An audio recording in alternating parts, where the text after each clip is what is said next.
Okay, our boards are dry and we are ready for transition. So this last video is going to serve two purposes. It's going to show you how to transition your paintings into those of encaustic ones. And I'm also going to recap all the lessons so that we're not bored as we go along and then you don't remember what we were talking about. But it's just to solidify in your mind all the basic principles of what we've been learning and as we've been doing these, so that you can always use these principles and apply them to any encaustic and mixed media project you do. Anytime you do a two worlds collide, you can always make sure that it's going to be stable and not going to encounter any issues. So for those of you who are new to encaustic, welcome. This is going to be so much fun for you. I have developed an on-the-spot waxing technique that I think is the most simple. I have developed it because for me, sometimes I don't have time to heat up my wax, or I just want to do something really quickly. So I've also then now moved this into my classroom because it is simple and immediate and it requires very little power, which for those of you who know, using heat guns and griddles, it uses a lot of power and we're forever blowing the breaker on the in the power in the studio. So this requires very little because it's just the iron, right? We talked about that earlier. So an encaustic iron is one that doesn't have holes and doesn't have steam. So we don't want the wax to be able to go into the unit and short it out and electrocute you potentially, nor do we want the water to come out and wreck our wax. So we do not want a regular household iron. You want either an encaustic iron or one that is designed for wax, which this one is, which this is a ski and snowboard waxing iron. And then the little green one, the encaustic iron, I'm going to grab it to show you, is also very popular and readily available through encaustic sites. It's not my preference only because of the surface area is a bit smaller. So if you tend to work small, this one is fantastic. I tend to work on really large paintings. And so I need the intensity of the snowboard and ski waxing iron. So it's just a preference, and but they are both wonderful gadgets. So you always want to regulate your wax temperature. So whether you're heating it on a griddle like this, or whether you're heating it with the iron, a few things you want to observe is that your wax should never be heated above 120. So that means 120 degrees.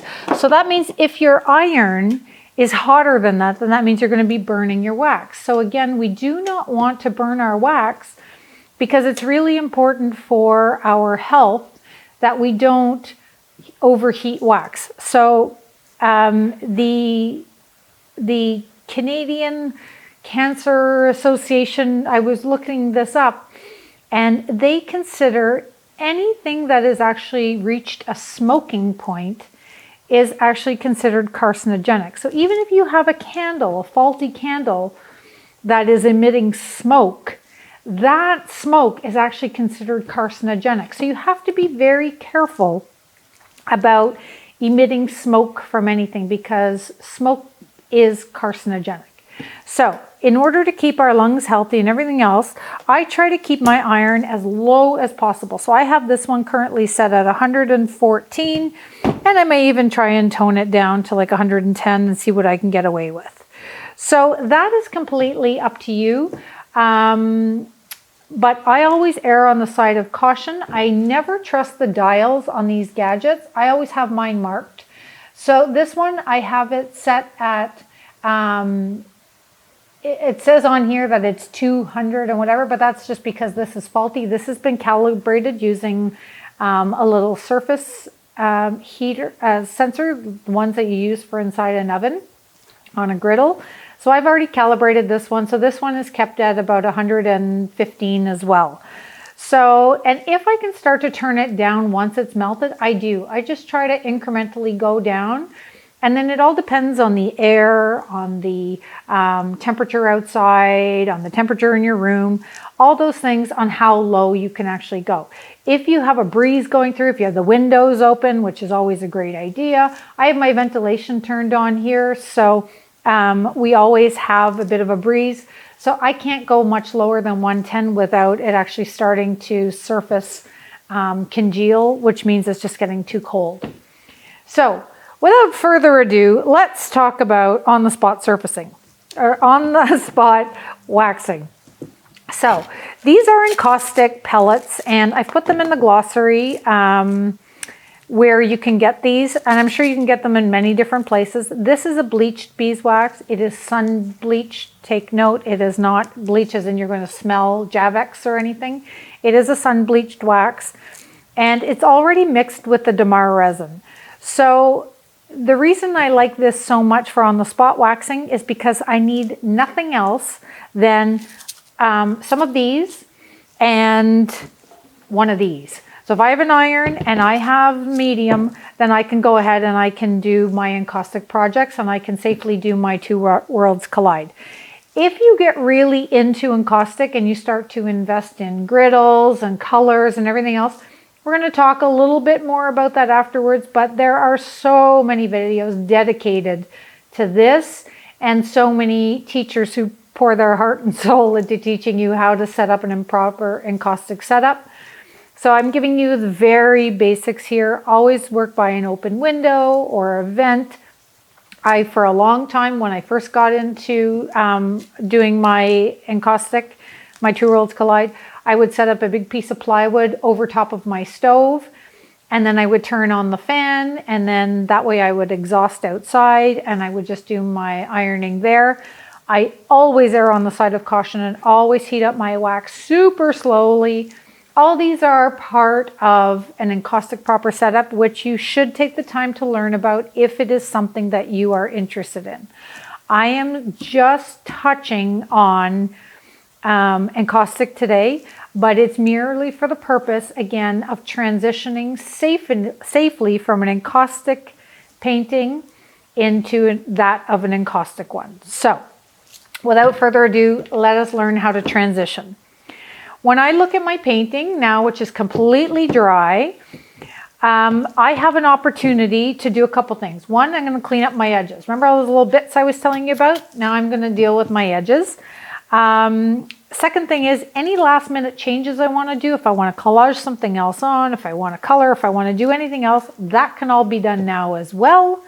And everything I want to do to this needs to be done before I wax, okay? So that's the one thing you need to remember. You need to love your painting before you seal it in wax, because that's essentially what you are doing. You are sealing it. So that's the first thing, is last minute changes and edge preparation. And then the next thing is going to be looking for glossy areas to degloss anything shiny. So I'm going to flip this over. Use a cutting board or something. I just happen to have a wood table, so it's okay. I'm going to use a knife. This is just like a little wallpaper application knife. And I'm going along the edge and I'm cutting off any little bits of paper. So this is how I trim up my edges and get rid of all those bits that were hanging on the edge. So that's the first thing. Then I'm going to use a sanding block or my folded up sandpaper, and I'm going to go along the edge from the top, and I'm just going to sand my edge on about a 45-degree angle. So what that is actually doing is it's cutting off any little bits of paper, but it's also really incorporating your paper into the panel so that it doesn't look like it's just sitting on the panel. It's actually part of the panel. So the best part is any little bits and pieces that are going to come off will come off. And sometimes you can re-glue them on with your glue stick if need be, or sometimes they actually, like this one here, they actually look a little bit better than it did before. So I would leave it. So on this one, I have a little bit of cheesecloth hanging over the edge. And I could cut those off, but I actually think they look all right. So I'm going to leave those. If you did want to remove them, if you've got big areas, then you would just pull them and cut them, or flip it over again and do the knife trick. But I think this one is ready. So that's that first part. Now the next thing I'm going to do is, so I've got my edges incorporated. There we go, it's all clean, ready to go. And now I'm going to check for loose bits. Use my glue stick and tack them back down. I'm good. The cheesecloth can still be a little loose because we're going to wax those in, so I'm not concerned. Everything is stuck down. You just don't want to have, oh, look at that. I do have a loose bit. So I actually am going to stick that one down. Or maybe I'll be crazy and pull it off. What do I do? So there we go. So I just pulled it off and now it revealed a little white corner. I actually think that looks good because now it gives me a spot also to sign my painting. So I'm not at all unhappy about that. So that's what you want to check for, is lots of little loose bits, that sort of thing. Fix it all up. And now we are checking for gloss. So because we've used a glue that didn't have any gloss in it, if you are using a Mod Podge or a matte medium, you just want to especially look now to make sure that you don't have any glossy bits. If your paper was extremely glossy to begin with, and that's just depends on the type of paper that came out of your printer, then that may be an area you need to degloss. Or if you have used the wrong kind of acrylic paint, you've used one that's actually shiny instead of more like a watercolor, anything that is glossy needs to be deglossed. And so I actually don't have anything that's glossy, but if I did, I would then, this is where I would use my Liquitex clear gesso, and I would brush on a thin layer and then let it dry. So you can use a hair dryer to speed up the drying of that. You just don't want to put it too thick because even though they say it's clear, it's not 100% transparent. So you just need to put a nice thin amount, and then once it's dry, you'll feel it. It'll feel matte and absorbent, exactly the way encaustic demands, right? We need a porous, matte, and porous and absorbent surface ready for waxing.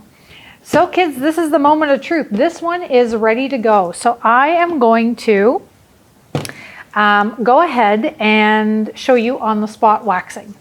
So I'm going to take my pellets, and this is a 5-to-1 ratio, meaning that these pellets are 5 parts sun-bleached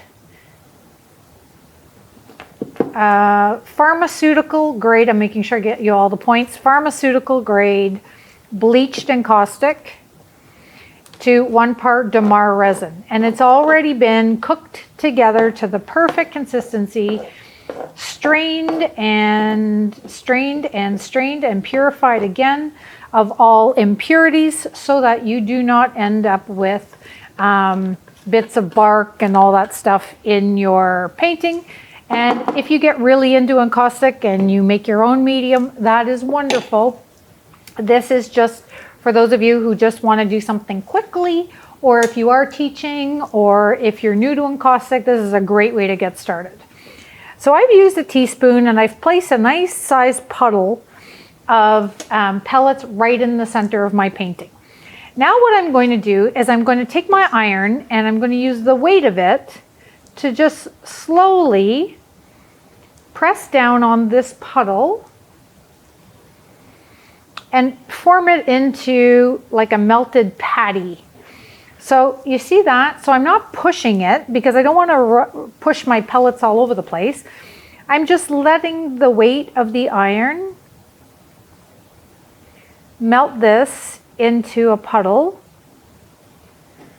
And then I'm going back in and now I'm slowly wiggling my iron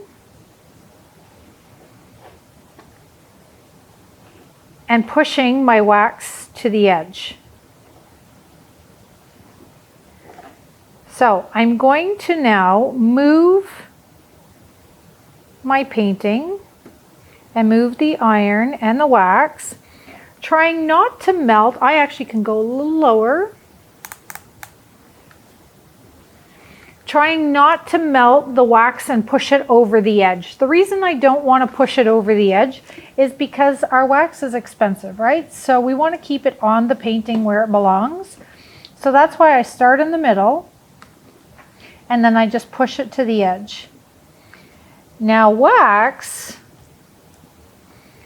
again, for those of you who are new, wax needs to be fused, meaning that you can't just put wax on if you're brushing it from another source and put it on your painting and expect it to stay there, because it won't. It needs to be fused to the layer underneath. So it needs to be melted to the layer underneath. And that is essentially what encaustic is. It means to be melted in, to be burnt in, or to be fused in.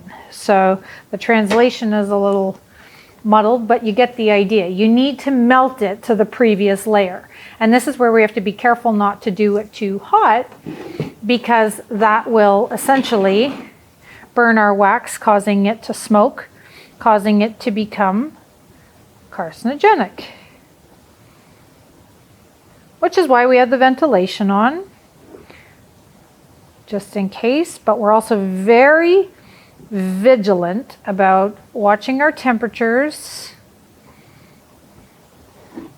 There we go.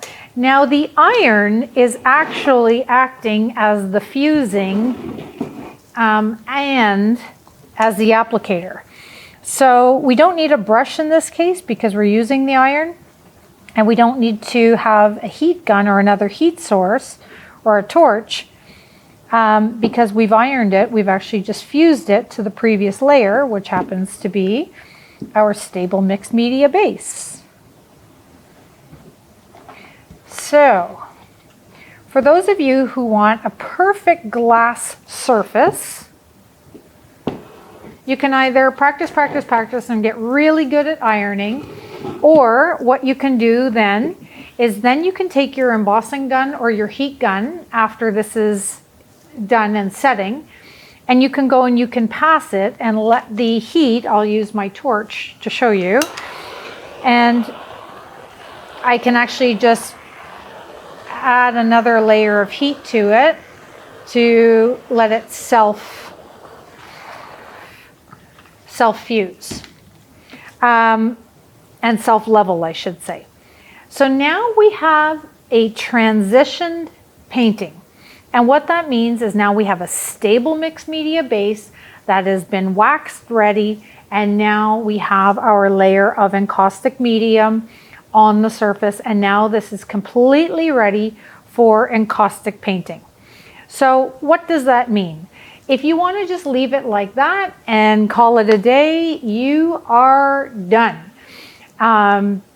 As the wax cools, the wax will clarify. As the wax clarifies, it will then start to release what's called a bloom. The bloom is natural elements such as pollen and dust and everything else. You just wipe that off with a soft cloth, and over time you will have to do it again, and then maybe even again, until all the bloom has completely left the surface.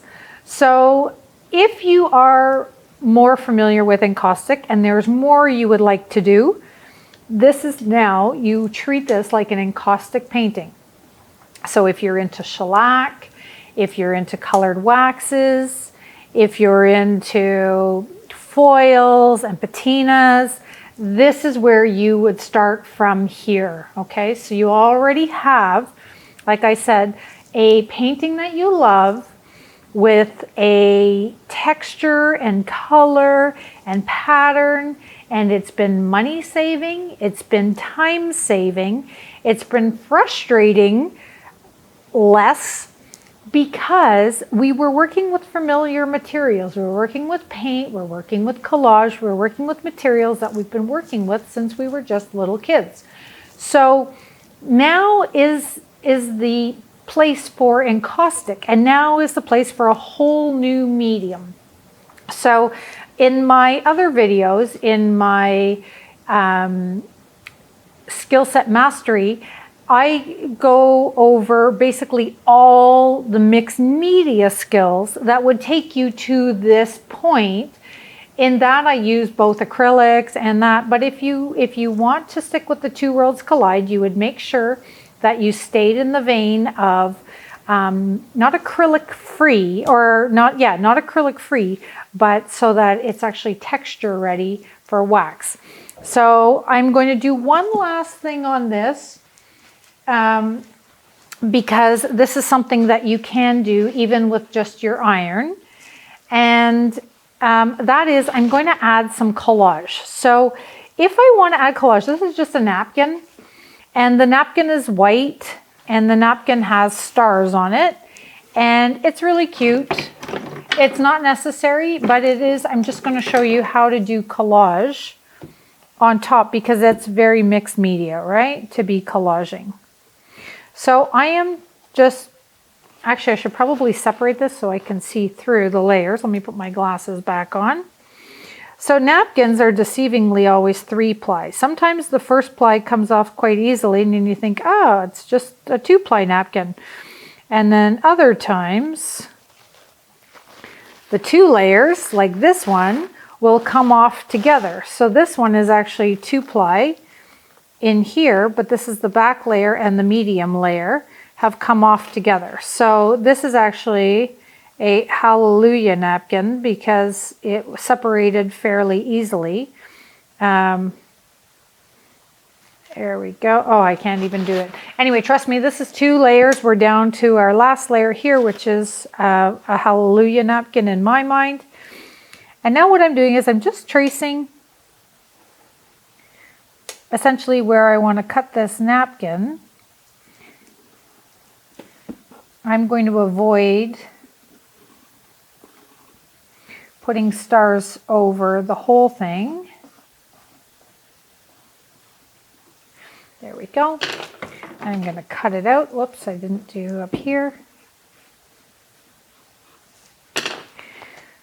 Okay, so now I'll cut it out. So you always need to be down to the last layer of a napkin. And the reason for that is that if you stick to 2 layers or 3 layers and you collage it in, only when it's dry, only the last layer will have stuck and the other layers will be deceivingly annoying because they will start to separate and create air bubbles. So trust me on this one.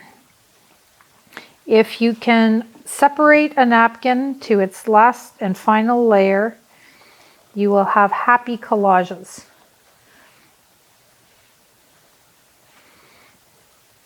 I actually didn't finish my line here very well. Oh, I see. That's because I have a whole other wing to do here. So I'm not being exact. I just wanted to remove so that she didn't have stars over her face. So a light, if you've done this painting to as close to mine as possible, you'll want a light napkin if you are going to be collaging in the top. So the reason you'll want a light colored napkin is because anything with a darker background and you're going to lose your, there we go, you're going to lose your ability to see what's going on. I'm going to just actually cut a little bit more because I was a little specific around her face. I don't need to be that specific. It's just white. Same with the wing, less specific. Okay, so I could do the exact same thing, but I'm going to show you a technique. that works really well. So I could do the exact same thing and just add pellets to the top and iron it on. But I'm going to show you if you have wax heated on a griddle. So on my griddle here, I have my natural, I have a tinted sort of ivory color, and I have, if I stir it, I have a white. So I'm going to use my natural, it's a bit pearly, but anyway, it's a white. I'm going to use my natural, and I am going to start to tack this down. So this griddle is now kept at the right temperature. I'm going to try and avoid wrinkles, because wrinkles and lines will actually show. So remembering I only have clear under there, and now I'm applying clear again. So because it's clear to clear, I can iron this. So if you have color, you cannot iron. So that's why I hesitate to use it in my classes, but I don't know where you guys are all at. So assuming that not everyone is a beginner, this is for you. For those who are beginners, you would just, if you wanted to collage, make sure your background is the same color as the piece you are applying, in which case it's this, and then you would just iron it in. So this is a white background to a white piece. There we go. And now I am going to,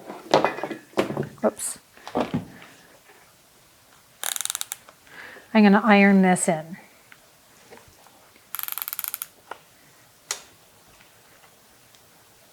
There we go.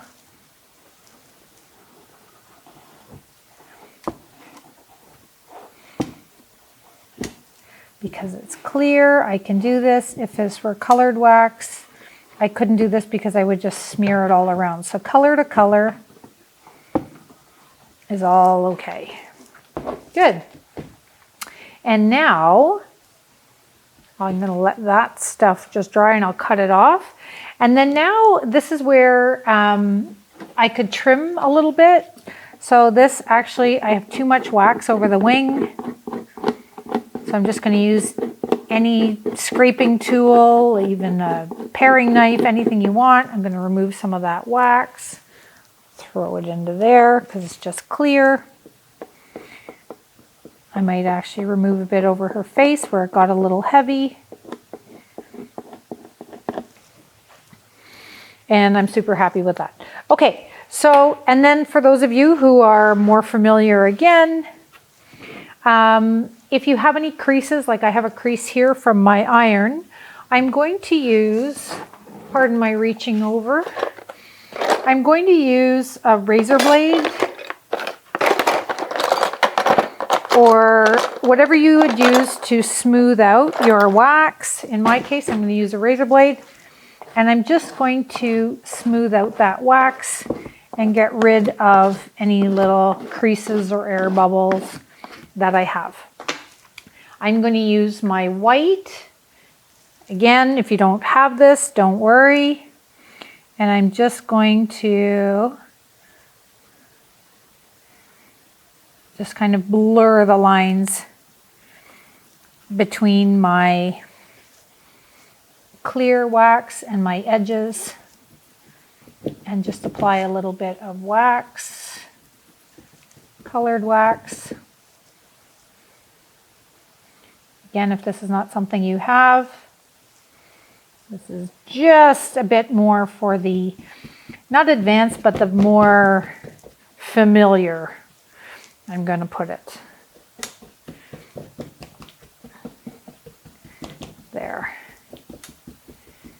Now, the wax itself now needs to be fused, right? So I was teaching you that before. When you apply wax, now we need to fuse it. So, but because I just added color, I can't go back in.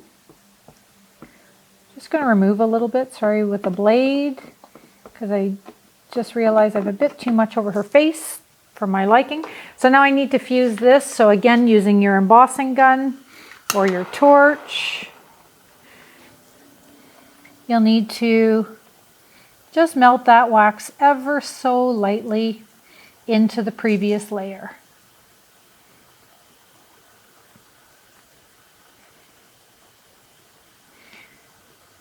And the little bits and little creases and little bubble marks, which are very telling of encaustic, are still evident, and they're beautiful, and I will leave them there. And if you wanted to patina them, you would go ahead and do that. And now the last thing I'm going to do is I'm going to put this on a clean surface. So I'm going to use a clean sheet of wax paper, and I can remove, using my knife, I can remove any bits of napkin that I've got on the edge. If you haven't taped, I'm not a taper, but if you haven't taped and you want to scrape your edges, do so carefully using a paint scraping tool, or you can always just use your iron and smooth them out, which is, as you can tell, what I always do. So I'm going to smooth out my edges. I just don't like the drips, but I'm a fairly clean painter, so now I can paint my edges or whatever I'm going to do. Okay, so that is the first one finished. So this one is now encaustic, and like I said, it is ready to go. It is ready to completely keep painting on. Sky's the limit. It is ready to go. I'm actually just going to add a few drips. Just something I like to do. And then I will fuse them ever so lightly. Not too much because I don't want to melt them. There we go. Okay, painting one is finished. So let me see if I can get this closer for you guys to see. Sort of. Anyway, so you get the idea, right? So you can look at the pictures of it finished. And you could see how you've saved yourself time, effort, money, and basically so much by having your bottom painting completed before starting the top. So I'm going to put that one aside, and we're going to pull out the other one. And now we're going to repeat the steps. So I'm going to pull out this one, and we're going to flip it upside down. There we go. We're going to take our knife. We're going to cut off any excess paper.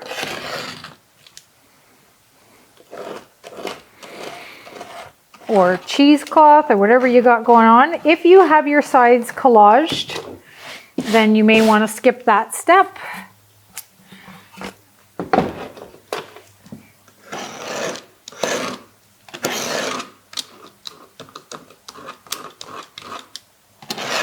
And if you have your sides taped, then you can also, just gonna scrape a little bit.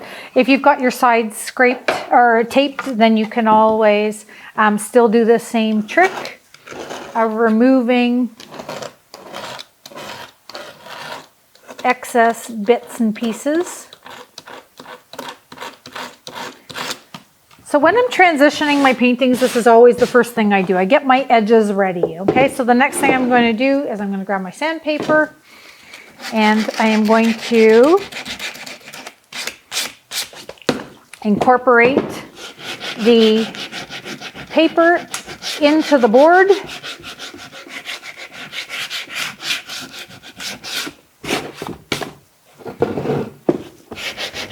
And at the same time, I'm kind of checking for loose bits that I have to glue down.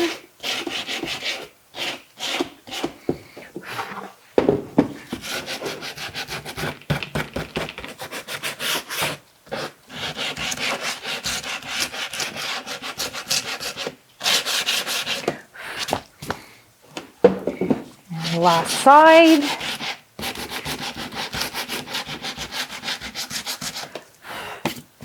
There we go. So that is a well incorporated piece, and I'm checking for any loose bits. Other than the cheesecloth, it looks like I am good to go. So now I need to check for shiny bits, right? So that's your next check. So mine's good. Otherwise, I would use my Liquitex clear gesso, put a thin layer on, dry it with a hair dryer, and then proceed to on the spot waxing. So I'm going to create my puddle. There we go. So the reason we don't spread it all over the place is because you end up pushing them all over the place. So the very first thing I'm going to do, I just have to turn my iron down because it seems to me like it could handle 112. Okay. So I'm just going to rest my iron on top and create my patty, right? So now it's all melted together and I don't need to worry about spreading the wax right off the edge. So if you want to add more wax, like I know that that one's going to be a little bit thin, what I would do is I would go back. So let's say you've spread it as far as you can actually get it. You can go back and add more, but just do it back in one spot. There we go. So again, we have our pellets, 5:1 ratio pellets, just using the wax, using the iron.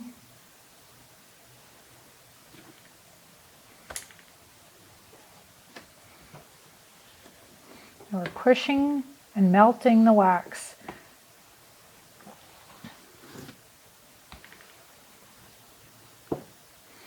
So I'm getting it sort of close to the edge without getting it right to the edge because I just want to take it within about an inch of the edge, and then I'll start to be more specific with it. So now I'm just going to use my iron, bring it right to the edge.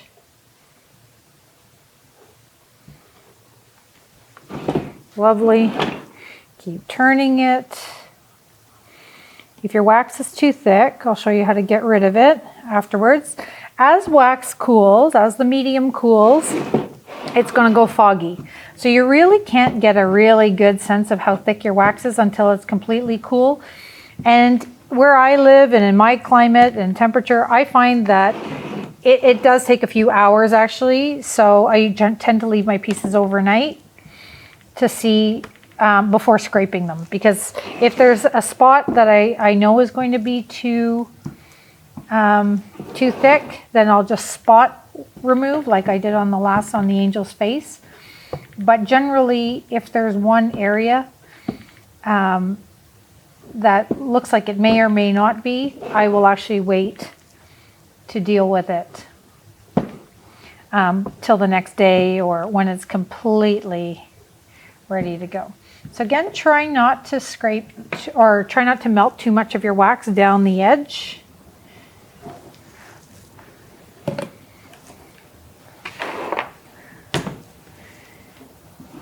Okay, now we have to let that cool because as you can see, remember I was talking to you at the beginning that the darker spots are going to look foggier because the thicker the wax is, the more it will actually be fogginess on top of the dark. Now, because I've got all this light stuff going on the bottom, I actually don't mind too much. So I'm going to see if that's dark enough because I didn't want that to be black, black, black in the first place. If you did want it to be darker, in this case, I would actually then recommend, for those of you who are more familiar with encaustic, I would then recommend you go into a pan pastel at this point. So I'm just using my blade and I'm sort of pushing down the cheesecloth just to flatten it a little bit because I have a lot of texture with my my cheesecloth, and it's not that that's a bad thing. I'm just trying to smooth it out a little bit. There we go. And on the last one, I showed you how to collage on top, but I don't think I'm going to do that in this case. If you did want to collage in some text or some words or something like that, remember that you have to have, the basis has to be the same color as what you're putting down. So if you are on a light background, then you need a white background napkin. If you're on, let's say, yellow, you need a yellow background napkin. If you're not using napkins at all, if you're doing a transfer, again, just look that up. You would do a transfer on top with text, however you wanted it to be. I like the simplicity of this one, and I might let it just cool, because remember I was saying that the darkness, it takes a while for the fogginess to go away. And in this one, I'm not 100% sure that there's much less I want to do, or much more I want to do, because I like the simplicity of this piece. So I'm thinning out the wax a little bit just on my horizon line. There we go, because I like that a lot. I like my scratches. I like the stilts. I might enhance those a little bit with a bit of patina later. I'm not sure. I really do need to let this cool and clarify before I get too, too hung up about it. But there's something really to be said for having a good composition in the first place, and then just balancing out your colors. So, and not just your colors, but also your lights and darks. So that's just a whole other can of worms. And the more you paint, the more you'll get familiar with understanding the value scale and balancing. But we've got, your eye always starts at the area of greatest area of high and low contrast. So that's clearly up here. The lines bring us through. There's enough mid-tone balance going on between this green and then this white down here. It just pulls you through very nicely. So I try to establish a composition quite early in my paintings, always. You can do that with the other images that I've given you. I've given you a tree, and I've also given you a little floating birdhouse, which could be dropped from anything, from a branch, from the top, from anywhere. And it can pretty much float anywhere in your painting. Just make sure you extend a line to it so it looks like it's hanging from something. And pretty much we are done. So I really, really thank you for joining me in this journey. And if you did paint along, I would love for you to send me pictures of how yours turned out, because I always think it's great when somebody says, I followed exactly what you did and theirs looks 100% different than mine. It is a pleasure and a joy to bring to you these two mediums brought together on one surface in a very stable capacity. And if you always remember these very, very basic principles of having your paintings ready and able to be transitioned into that of an encaustic one, then there's no telling how far your encaustic journey will take your paintings and how they will evolve from a well-designed and well-balanced, stable mixed media beginning. And I am out, and thank you once again.